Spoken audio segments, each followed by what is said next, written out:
ఓం నమో భగవతే శ్రీరామకృష్ణాయ. స్వామి వివేకానంద జీవిత గాథ. ఒకరోజు పగలంతా ప్రార్థనలోనూ పూజలోనూ నిమగ్నురాలైన భువనేశ్వరి ఆ రాత్రి ఒక కల కన్నది.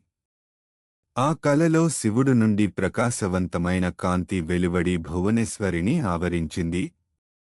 అప్పుడు భువనేశ్వరి మనస్సు అనిర్వచనీయ ఆనందంలో ఓలలాడింది.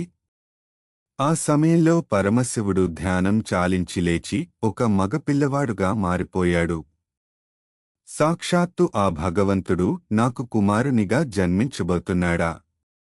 నా ప్రార్థనను ఈ విధంగా నెరవేర్చునున్నాడా? అంటూ భువనేశ్వరి మనస్సు పారవస్యంతో నిండింది. ఇంతలో కల చెదరిపోయింది. మేల్కొన్న తరువాత కూడా ఆ కాంతి వెల్లువ తనను ఆవరించి ఉండడం ఆమె గమనించకపోలేదు. దైవ సంకల్పం వలన త్వరలోనే భువనేశ్వరి గర్భం దాల్చింది.